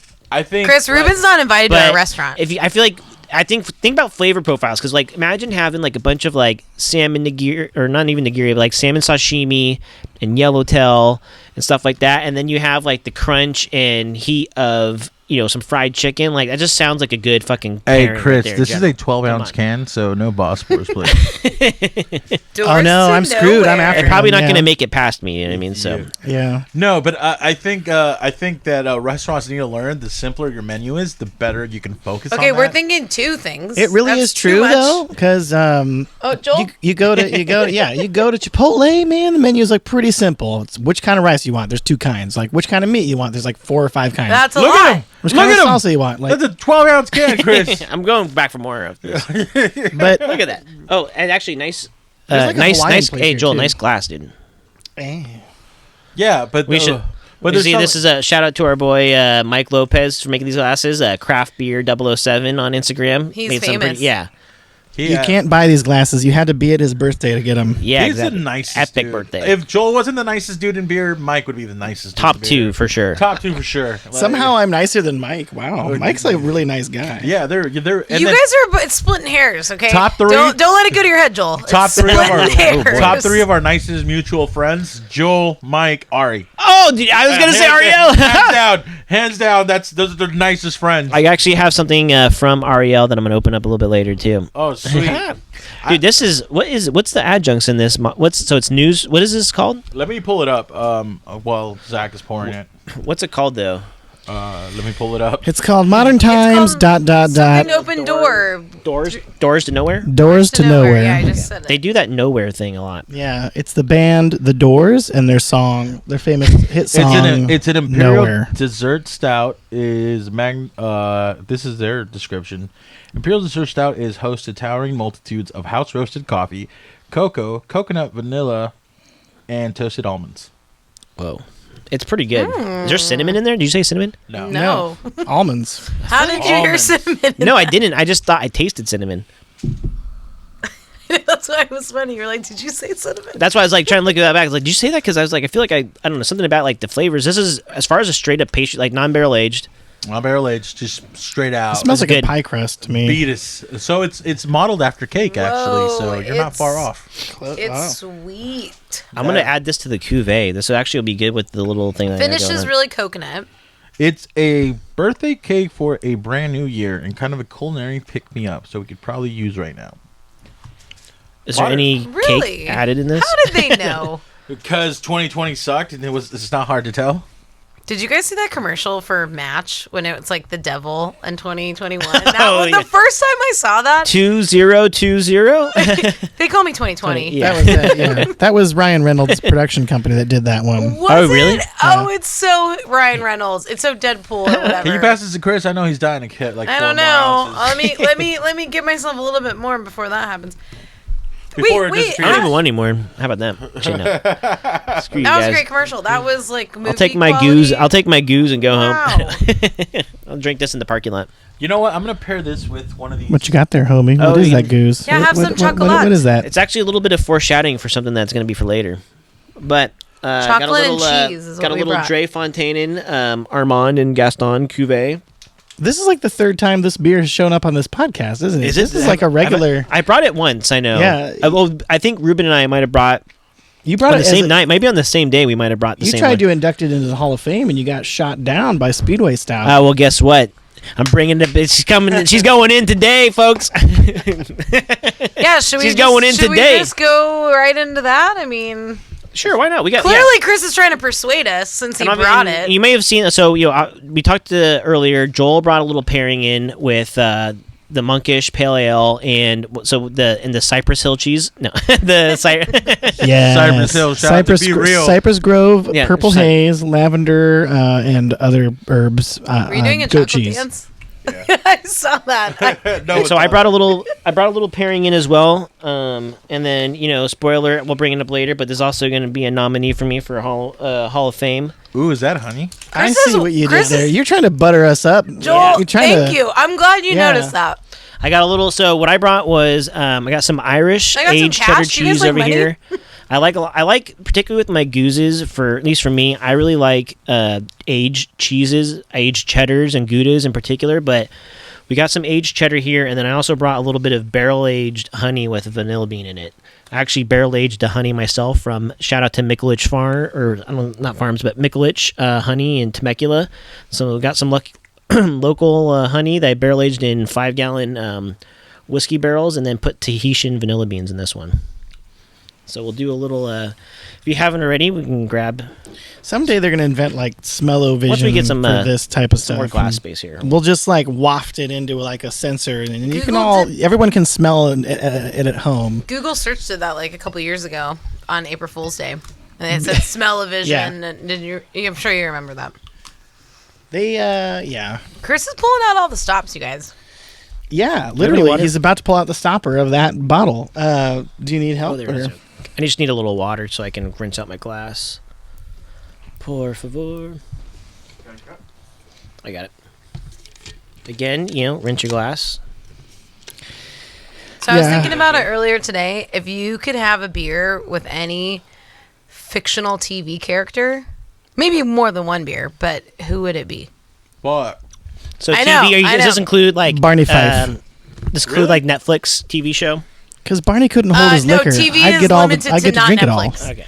Well, they have their own shows. They're like they get I just said TV. Right. A TV fictional character. What is so we're TV? talking TV, not no Who movies? watches TV on the TV? Yeah, TV. Who TV. watches TV on TV? So I'll go first because I was thinking about it pretty much all day. Because I was listening to another podcast and it reminded me of that. But anyway. Oh, easy, Ron Swanson. That was okay. Easy. Well, so mine is gonna be Dwight Schrute. Like I want to see that would guy. be annoying. That would be so annoying. No, that would be I don't drink. Fact, the beer is actually bad for the liver and. No, can you imagine drunk Dwight getting drunk? No, because he probably wouldn't drink. No, he's probably a straight edge. He's probably a False. He teetotaler. would get drunk. No, I'm excited. No. Michael Scott would have been my first choice. I was gonna but- say, how did you not choose? That would be annoying. First of all, I wanna hate see- Michael Scott. First of all, he's the Ruben, worst you get character outta here. in The Office. He is the worst character in The Office. He's a fucking douche. All right, he's a fucking asshole. I'm about to shatter. I'm about to shatter listening? everybody's dreams right now. Everyone Jim and Pam listening. are based on a fucking lie. She cheated on her fucking fiance. He's a fucking piece of shit. He coming in on the news chick. He manipulated 2 women and then just fucking left them for Pam. We're talking about sounds like real life, bro. This is what happens. and in real life, that guy would be a fucking So- douche. No, but I feel like He's a fucking douche. Jim and Pam are based on lies. Phyllis and Bob Vance from Vance Refrigeration are the better couple. Off my soapbox. Wow, there's a lot to Good thing- unpack having there. a beer with Ron Swanson. I don't know what any of these people are talking about, so I'm blissfully, happily. You don't watch The Office, Joel? You don't watch The Office? I don't know what that is. That's Come on, a lie. yeah. Neither You know does what it is. Ruben. Come on. Clearly, neither does Ruben. No, I just watch it objectively. I love The Office, but I watch it objectively. And Jim and Pam are based on bullshit, and Bob Vance and Vance Refrigeration. I mean, I don't disagree with their love affair. You That's live in a pretty house of amazing. lies. and Michael Scott is the fucking asshole. Rewatch that show and tell me Michael Scott is not a The fucking first douche. season, he's a The little bit whole creepy point and weird. is that he's an asshole. Yeah, exactly. And then if you the but whole arc they by the soften him end up. of the season, They soften him up a lot more. Well, anyways, after the first Ruben season. said Ron Swanson, which that you guys would just eat bacon and it'd be great. Well, I can see that. who are you gonna say, Allie? You go. Dwight Schrute. Oh, yeah, that's right. Oh my god, I can't wait. Like, can you imagine that? He would hate it. And I feel like would is that the just- same producer that because it's like, right? Yeah, Mike Sure, they're the writers. They or all, I think which one did you grab from that one To or Parks the and one Rec. that's closer to me? Oh, I grabbed the wrong cheese, Yeah. guys. I think they're both gonna work pretty well. Ruben, I think too, you were just like so contained to like give like you had that explanation like wound If they up, even man. bring up Because- Michael Scott, I swear to God, swear like to they God. like As she soon fucking as Allie brings up The Office, I'm telling her what I think. No, because I argue with people about The Office all the time. 'cause I think Oh, they- really? Because it's No, not a good interesting. argument? No. Because everyone else says you're wrong? No, because you guys are wrong. Oh. Michael Scott's a douche. Jim, Oh, that just hurts my ears when you say that. Oh yeah, this is a great pairing. dude, Dwight was the best person on that show. He had a moral code that he stuck by. He was a great worker. He was a great friend when he needed to be. Like, Dwight Schrute was the best character on that show. Again, that's why I'm going to have a beer with him. Dude. You're invited too now. Still don't know who these people are. So, and then if we're gonna break down Jim, so he talks to his wife, right? And he's like, "Oh, I want to get this job," and she's like, "Oh, I don't really want you to get that job," and he gets the job anyways. Then he buys a house without telling his wife. Come on, from his family, dude. Come on. what would happen if you bought My dad did that to my a mom. piece of property without telling Allie? She'd be like, "That's fucking badass." No, Like, she would it was not. A good, it was a good She would investment. Ruben, it'd be the other way around. Oh, dude. Hey, what can I say? I got a boss bitch. Sorry, I bought something. So what fictional character would you? Yeah, so like I to have a actually beer know with? this one. I would have a beer with George Costanza. Oh, of course. For you sure. would. You know, like, that's my guy, dude. Oh, All right. That would be fun. Yeah, You'd and be I would- so and we jealous just of would your be- Who is dad. and, that? Is maybe- that the or- Grease Company? What is that? Seinfeld, dude. Pretzel Boy. Yeah. Pretzel Boy. Alexander, AKA Larry George D. So it's Alexander. almost because that's like the next Jason best thing I get Alexander. to having a beer with Larry D. I just said George Alexander. Over my head. I would pick Data from Star Trek: The Next Generation, the android, Okay, now I feel like you, Joel. I don't know what Yeah. you're talking about. because I he's really- endlessly fascinated with human stuff, and he doesn't know what it's like to be human, and he's interested in that. So I would introduce him to the concept of being wasted. That On was beer. my whole point. Exactly. But can I want to robots get Dwight wasted? drunk. Yeah. Dude, this No, pairing, he this pairing can't. is great. You can't get wasted. Yeah, this pairing is awesome. Oh, dude, this I've is so already good. done it a couple Yeah, times. this So pairing is really good. Of BTW, everyone, if you're tuning in or you don't know what we're talking about when we say pairing, course. if you're going to do a beer pairing, get some food. In this case, we have cheese and some honey. And it's phenomenal. Eat it, Fuck, but I don't said it. don't like eat it and then like swallow it and then like drink a glass of water or something like that. Get it, like eat it, put it in your mouth, but then like Yeah. don't finish the Keep job. it in your mouth. Yeah. Keep it in your mouth and then drink and add it all together so that it's all mixing together in your mouth, on your palate, on your tongue. It's this kind of thing that once you do this the first time, once you do this the first time and you do like a pairing that is really cool, like and interesting, your mind will just be blown. Yeah, it's like your mouth sings. It's such Internally. it's that scene from Ratatouille where he like combines things together and like all the little colors are popping around his head and stuff like that. You're just like, oh, that's exactly what it is. It's crazy. Yeah, it's funny is if you go to 3 to Dreifontein in Belgium, they actually have the type of cheese they have in there is way different than like an aged cheddar like what we're having right now. It's actually we have some other Gouda that's not aged Gouda, but it's some fresh Gouda. It's actually probably closer to something like that. So it just kind of goes to show that especially lambic and goose. I think goose and lambic might be the most versatile in terms of pairing. Like you may not think about it like that because it's kind of it's definitely unique tasting beers, but that acidity and that flavor kind of cuts through. Like you can have it with meats because it cuts through the fats. Very much why it's working with this aged cheddar because it's kind of cutting through everything. I feel like and just really. I agree. I'm with you on goose being very versatile because I've had goose with like a Mexican shrimp cocktail or like ceviche and it works because the acidity. That's prime right Are those there. the same Yeah. thing? Mexican shrimp cocktail and ceviche? No, it's two different things. What is Mexican shrimp cocktail? So a Mexican shrimp cocktail, so you cook the shrimp and then it's kind of like American shrimp cocktail except that you put like tomato juice in it and it's kind of like soupy and then you add a bunch of vegetables on top of it and then you put ketchup for some sweetness, some hot sauce and then some lime. So it's Just a a little soup? zipped up, just like a little zipped up version of. it's kind of So it's like a sauce. What sex all over It's like a position is the- michelada. It's like a michelada. it's like a with shrimp. michelada with shrimp in it, Yeah. pretty much. Yeah. Okay. It's like a michelada with shrimp, and it's fucking awesome. And then ceviche. How do you eat it? With a fork or a spoon? It's also Spoon. served in a specific. I always think of it. I'm okay. visualizing like one of those big, like a schooner almost, Yeah. with like a bunch of shrimp all around the Yeah, side of yeah. it. You know what I mean? Yeah. Where it's do like- you get these? I want. So I you go want to one. like a Mexican seafood restaurant, and you'll get it. Like they're fucking awesome. I can make it too. I'll make it one day, and I'll bring Bring it in. Yeah, that'd be that's. the next I was thing. hoping you'd say that. And then ceviche, you actually cook the shrimp in lime juice or lemon juice. Because I don't know what properties cause it to, but like It's like the acid. Or the something? acid Yeah, cooks it, I know yeah. about that. Yeah. yeah. So So good. that one is definitely like Delicious. super tangy and citrusy, but they're both phenomenal. But like I said, I paired them with like a goose, and then like the goose, like that tartness just cuts through everything. It's so good. Yeah, and it goes with like I said, like you can just go down the list. I mean, salads. I'd say goose probably goes well with, like, especially with some Chris, gorgonzola. when have you ever had a beer and a salad in the same sitting? It's happened. And also, this would be good with, like, I don't believe you. talking about like some of the the Mexican shrimp cocktail. But I feel like this would go also really good with some tacos. Oh yeah. Goose and tacos would be fucking phenomenal. Oh yeah. I want to get some for of that sure. one. Don't Yeah. forget goose mimosas. Some birria tacos. Dude, a goose with like lengua tacos or cabeza tacos. Yeah. Oh, Cabeza. That would be the Cabeza, If which you're- is Spanish fatty. for That head. fatty. Well, it's really the that cheek, fatty right? cheek, yeah, dude. If you're not Yeah. in Southern California and you haven't had that, like, you got to come out just for that. Yeah, no, totally. And I feel like not every place has that though, even. But That's the there's thing, you places could- that know. You could take goose across the country and across the world and pair it with any indigenous cuisine anywhere. You could pair it with sauerkraut and kielbasa. I mean, what do you think- Barbecue. What would do you be think good. the Yep. beer? Why do you think that is? You could do it Because with it's so- poutine. The acidity. I think the acidity. I think the It's- acidity is part of it because, like I said, it cuts through fattier foods, like meats and different things, and then just the lightness of it. Like I was just gonna works. say it's refreshing. It's also refreshing, right? Yeah, Like, it complements like citrusy, so Yeah. it could go anywhere from like heavy stuff to like light stuff. Like Yeah, if have you guys ever had the Oral Mega Blend ever? Oral, no, I don't think so. Oral. So Oral, you know what Oral is? I mean, for the uninitiated, Oral? Oral. I'm just kidding.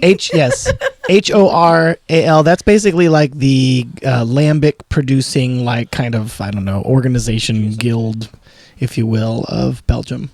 Okay. And so they've done this a couple times where they'll get like all the different like lambic producers to send in like all their different beers and blends, and they'll blend it all together into a mega blend. And they've done it over the last, I don't know how many years they've done it, how many different times, but that produces some really, really, really complex, dynamic, crazy flavors. How do you get that? At Gourmet or Belgium in a Box or whatever, like you got to order it from Belgium somehow. It's from Belgium. It's from Belgium, yeah. I don't even know, like, technically who released it in the past. I just know that I did it one time. I was probably For your 3 sheets birthday? to the breeze before I had it. No, it wasn't for my birthday, but we did guzmoses with it, with Guzmosas. orange juice, and OMG. and this Oral Mega Blend goose from whatever year, I can't remember. And it was fantastic. So complex, so dirty sock drawer, so good. Well, I think it's a pretty good segue into what we're about to do, and so I'll probably lead it. I'll go ahead and lead off. So we're gonna do Hall of Fame beers. We're gonna nominate our nominees for. Yeah, now that you're This all prestigious- satisfied yeah. and Yeah. full, why don't you vote for the beer I'm going to I don't obviously have the fight in me today, guys. You guys might win today. You targeted your energy of your fight towards the office. I brought it up before, and obviously we've just been indulging in it now. So my nomination is going to be Ode Goose from Dre Fontaine A&G blend. You're not fucking winning today, Dude, it's. I Way to mean, go, I fucking think loser. it just spoke. I think it just spoke for itself right now. Like, I mean, It's this the is just definition, yeah. it goes with so many different things. It's it's just a great. I mean, all around, this is a Hall of Famer right Do here. you hear this? Joel, go ahead. Go with. I actually had a couple different ones picked out, but I'm going to go with Orval, which is a Belgian Pale Ale. If you don't know, the Orval makes Sneaky. 2 different beers, but this is the one I'm referring to as the Belgian Pale Ale. Classic. It's brewed since the 1930s. It is made exclusively with spring water, barley malt, hop cones, candy sugar, and yeast. It is a classic. If you ever get your hands on it, it comes in a very distinctive bottle, very distinctive look. It's very distinctive for the style, and it's one of those beers that I'm never not in the mood for. And it's been, like I said, it's been around for 90 years or something now, and it's one of those influential beers. You've got a Orval tin tacker, Yes, I was gonna say or something. We'll bring that into the studio at some point. Yeah, that's my nomination. It has its own day. That beer, or It does. It has its own day. I mean, if a beer has its own day, I mean, it should go in the Hall of Fame. That's fucked up, Joel. That's real fucked up. You're gonna bring that up same day as Allie. Ruben or Allie. I can go ahead. Ruben, I think is still thinking of his beer over here. Yeah. All right. Well, I was thinking about my nominations, and I was a little worried about you, Joel, especially since today. But I'm going to nominate FO. I'm not going to say a certain year. I mean, I think that's definitely worthy. I mean, we brought it up today. We had it. You guys both had stories. I mean, I think this It did is lose kind in a of- furious fashion, though, to MTV. Just saying. Sadly, I'm just but this is around. I don't know. I think this is just one of those beers that kind of was a catalyst. Like it. That's a tough one. I feel like it deserves a spot in the Hall of Fame. I mean, definitely. I mean, I think a lot I of had a these beers. second one because I was like, dude, Joel's gonna say this one. Like, how has he not said it yet? But yeah, I'm gonna say FO. Oh wait, I want to read you Mike, what it says. I feel like mic drop right there. Yeah, you guys are always so surprised. It says this a good liquid one. brownie batter, which aged in a combination of bourbon barrels and finished out at a mighty 14.17. I don't know what year they're talking about, but each barrel saw multiple additions of Madagascar vanilla beans, ultimately aging the finished batch of beer with hundreds of pounds over the course of a year. Anyways, talks about all the goodness of how it is. So I don't have a fight in me today. What's your beer, dude? Just So- fucking. okay, I don't have so- excuses. I want to hear your unprepared. So I didn't think of a beer because I missed the show notes of what we were going to talk about. So oh, you can't come up with one. You can do it. You know, I'm going to come up with one. Yeah. But here's the thing that I want to bring up. Maybe we can do this later. Maybe we can think about it. This is my argument against what you guys said. No. But I was thinking about having, because the way I envisioned the Hall of Fame, I envisioned it kind of like the NFL Pro Hall of Fame, where you get a couple. What? I'm sorry, just go ahead. Keep going. Shut your dirty whore mouth. Fuck you, Ruben. So the way I envisioned the Hall of Fame was like the NFL Hall of Fame. So what the NFL Hall of Fame has is they have. I was picturing rock and roll. They have. So they have a Hall of Fame for That's the worst one. for like current era players, and they have a Hall of Fame for like legacy era players. Oh, interesting. Okay. So they have like legacy like people like before the modern era of football. And where is that Hall of Fame located? Canton, Ohio. That's right, Ohio. The Rock and Roll Hall of Fame there is too. Joel, the more I hear about Ohio, the cooler it is. The coolest thing about Ohio lives in there. The coolest thing about Ohio is fucking Drew Carey. All right, put some respect on that man's name. Yep. Ohio.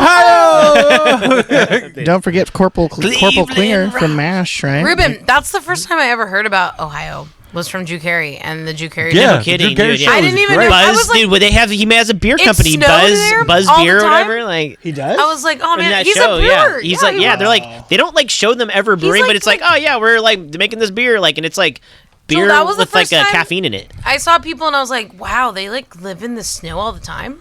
Yeah. Like that show made me realize people live like that. Southern California. Well, I loved Whose Line Is It? I love that show. I love Whose Line Is It Anyway?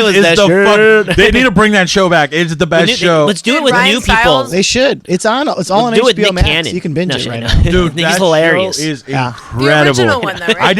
I wasn't old enough to appreciate it at the time. Oh, I but as I appreciate watched it it as an adult, I love how excited we just got about this. Well, the original show was a British show. They copied.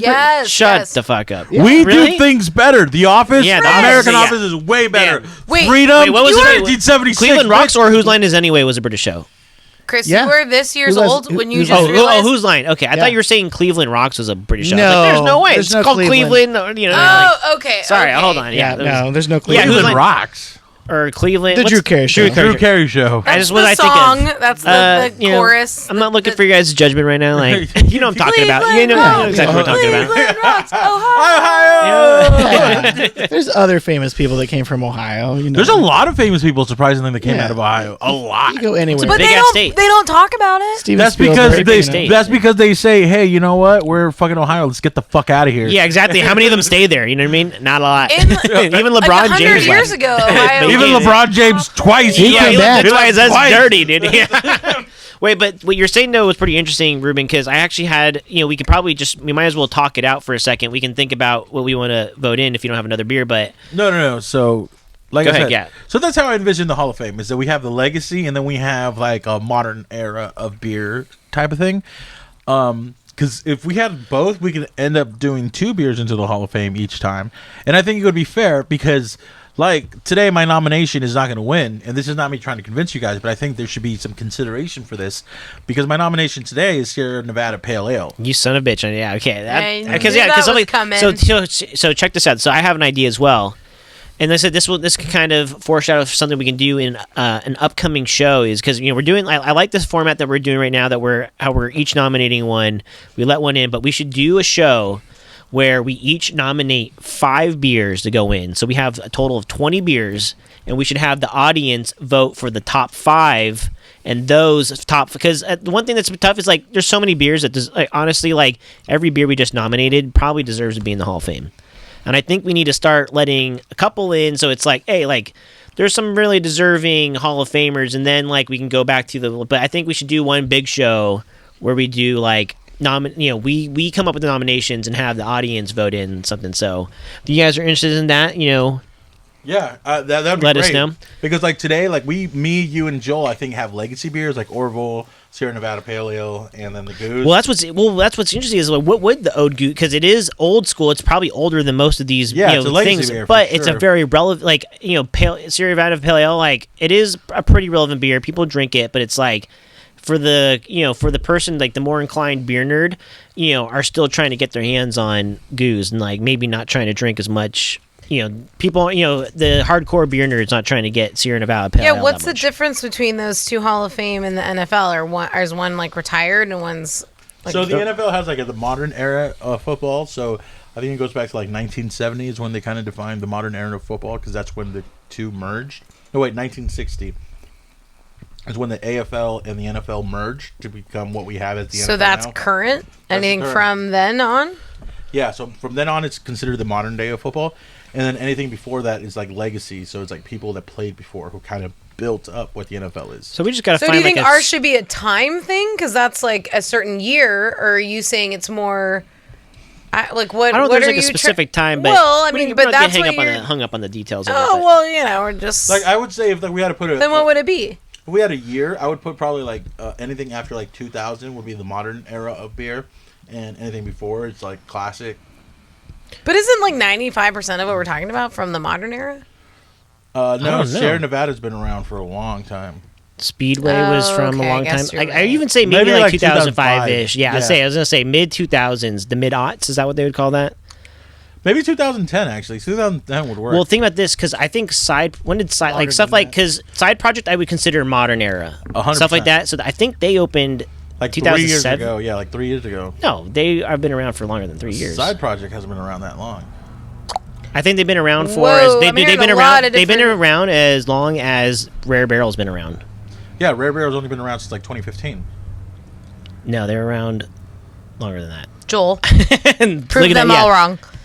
The Rare Barrel? I don't know. Yeah, I think the Whatever Rare Barrel's been they're around. saying. They They started. They were an offshoot from the brewery. The brewery's Well, been around since 2008 or 9. Okay. Well, maybe a little earlier than that. Maybe I you're think right. Side Project's been around for like 7 years. Is what I was gonna say. Yeah. I mean, in like beer years, like 10 years in beer industry years is like a generation. It's like Well, really that's what long I'm time. saying. So it's like you're trying to say that you want to put the thing we're modeling it off of is a year from this and that, but we can't even pick a year when we think things are modern and old. And I don't know. I just feel like that's hard to. Well, we'll continue to figure what this out. So we got right now the beers that we just suggested are Dre Fontaine and Ode Goose A&G blend. Joel, you suggested Orval. Ruben did Sierra Nevada Pale Ale, and then Allie's was FO. So that's what we're working with right here. So let's Can get down. Yeah, Ruben. So you can't vote for your own. Goose. Yeah, good choice. But I don't want to say the Armand Gaston specifically. If you would, I just want a Dre Fontaine Goose. Well, you can't vote on a different beer than he nominated. Then in that case, I'll go with Orville. The A&G blend's better than the regular Goose. Come on, bro. But that's like niche. That's like saying, hey, man, I really like a WRX. That should be a battle beer I like sometime. WRX STI. Get some regular. Yeah, that'd be a tough one. Right Let's there, get some but I know- A&Gs. So maybe if we can get one or two That's different like saying, variants. that's like saying you're nominating like Yeah. the Honda Accord to the Hall of Fame, but like only the Type R. Like, you know what I mean? I mean, I know what you mean because if we induct this one in, so does that mean like if this say A&G did go in, that means we'd have to do another time regular Ode. Like we could Yeah. just put 3F Goose as a entire category. A&G's kind of different, thing. man. You can't lump it in with the rest of it. You it's can't- different. It's different. You can't There's say that like it's the same 100 thing. It's caveats not. already. It is so- different if you guys want to go by those little. You can't be like Yeah. the pelican is the best bird, but it's also a bird like every other bird. So we're gonna induct all birds. You can't do that. So, like- if that's the case, I'm going with Orville. Son of a bitch. Alan? Allie? Yeah. Man, they're gonna think it's just because I like you, but I'm gonna say Goose. Yeah. I mean, nothing to do I hope with you like him. You're married to him. I'm I do. gonna say this is me playing a game here. Oh, shut up. I already know. I'm gonna say yeah, I can vote for mine. Sierra Nevada Pale Ale is my vote. Ooh. None of you guys voted for FO, you fuckers. It's because we had that. It's because we had 2019 Okay, well, today. good. That's why. Joel, what's Damn it. your vote? Sierra Nevada Pale Ale. Son of a bitch! Oh, I put it wrong. I was I was hoping you were gonna go me, and then Wait, but who won? Because Sierra Nevada Pale Ale just won, dude. How did Ruben's they 2 win? for 2. God damn it! Like, how did they win? so that's 2 votes for Majority won. because Oh. you Damn. you can't vote for you can't vote for your own. So yeah. You played the game wrong. Yeah, You played the game I was gonna wrong. say FO. FO was gonna be my vote, but I thought Joel would easily go for that one. But No, Sierra Nevada. I mean, it definitely deserves to be in the Hall of Fame. There's no. God there's no, damn it! I won without even trying today. well, because I'm thinking, I don't know. My philosophy still is like we're thinking about a beer that Ruben? is an influential beer that had a lot of, had a lot to do with Ruben's shaping got his life back. our modern conception of the craft beer industry. And from the American standpoint, Sierra Nevada Pale Ale is extremely influential beer. Extremely. Yeah, It's been around I 20 was plus at years. I said that's today, and you said you should say Sierra. I was like, Torpedo. well, If Yeah, you would I have gone recommended. goose, just regular goose, you would have won. Yeah, I bitch. thought Orval would, because it's been around for 90 years, I'd get the old guy, I voted for you. I'd get this Joel, I thought seniority. I would have gotten FO from you. I voted for FO's you, only Joel. been around for like 6 years, though. Like, I voted for you, Joel, just for the record. thank you. Yes, thank you. God damn it. I didn't even try today, guys. I didn't even try. Woo! Ruben's on a good one. That's right, baby. 2 for That's 2. That's 2 for an 2. unexpected W for the big Ruben. That's Kanye West. I'm going back to back. Or no, that's Drake. My bad. Oh. I got another beer we can open up here before Yeah, we, let me drown my sorrows. Actually, it's something that I No. part of what I'm doing here is so if you listen to the Chris do's is and don'ts in- of bottle yeah. shares, I took advice from Joel or a story that Joel had told us about another friend of ours who would de-wax bottles before coming to woodshop. Pro And tip. I did that, yeah, dude. I'm so glad I did that because this one was actually particularly a pain in the ass to get off. This is what I'm holding here is bourbon barrel aged OE. What does the OE stand for, Chris? I don't know. Old English? Yes. Old Old English, English. yeah, Old Old English. English. That's an English style barley wine. Oh, okay. So Old English barley wine. Okay, gotcha. Because it is a barley. Yeah, it is a Old barley English wine. is also a malt liqueur. You Malt can- Yeah, I was liqueur. gonna say. I was like, I didn't You want know, to say that. in malt the- liquor. yeah. You can Whatever. make brass monkeys with OE, which is basically a ghetto mimosa where you drink down to the label of a 40 of OE, and then you pour the rest of it with orange juice, and that is what you call a brass monkey. No way. I always heard about Is that where the Edward song OE came from? hands. I don't Edward know OE if that's hands. where they got it, but that's what a brass monkey Can is. you come over and we drink brass monkeys? Fuck yeah! and Can we play listen Edward to- 40? Can we play Edward 40 hands? Please? Yeah, Some I'm fucking down. brass Edward monkeys. OE hands. Oh, That's what I'm talking about. Edward Totally down. brass monkey hands. Is there a song about brass monkeys? Yeah, That's what we're just talking about. The Beastie brass Boys. monkey. Drop it, brass Zach. Drop monkey, this monkey. track that we. Oh, I'll sing. That Just we kidding. paid- Just that we paid kidding. for? Yeah, but yeah, that's fun fact of the day. That's how you make a brass monkey. Is that a cocktail? Would that be considered a cocktail? It's more like a spritz, right? Like a. Yeah. Wait, what did you say it is again? It's the So it's Old E malt liquor, and you get a 40, and then you drink it down to the label, and then you pour the rest with orange juice. So it's a ghetto top of the mimosa. label? Yeah, because it's a 40, so you drink it down to like the label where it It's starts. the perfect. It ends up making the perfect combination of flavor and getting you fucked up. I mean, I feel like if you didn't drink those in high school, yeah, I don't know if you went to high school, like, didn't everybody do that? yeah. What, drink 40s? Dude. Yeah, Or like drink that's brass monkeys? Yeah, I've never had a Mickey's brass and monkey shit. in my life. well, no, just malt liquor. That was like, Oh, dude, like Mickey's, under 18, you're all about it. Mickey's, and 211, dude. I mean, not that I drank underage, but if I, I did, did. and when, you I gotta know. make space for They this. can't guy. say shit now because I'm 30. Yeah, just We yeah. actually Where's had the a- proof? Show me the receipts. A little bit before the show, I had a There follower. were iPhones then. I had a follower reach out and ask us about a couple of beers that they wanted to get our opinion on, and I thought it was kind of interesting because they're sort of beers that I had stuff that I would consider stuff that I'd kind of first gotten started on. One of the ones that they had mentioned was Backwoods Bastards from Founders, and the other one was Norwal from Sierra Nevada. Have either of you guys had any of those? Had any of those beers? What did you say? It was Backwoods Bastards from Founders, and then Norwal from Sierra Nevada. Narwhal is dope. Yeah, Narwhal. is that a barley wine as well? No, that is a stout. Okay, that is a stout. Okay, Yeah, I it's thought it might Imperial be. Stout.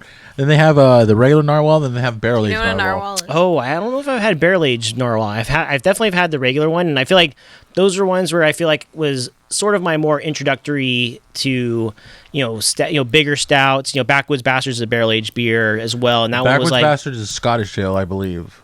okay. I know it was barrel aged, but Yeah, it's a okay, barrel so- aged Scottish ale.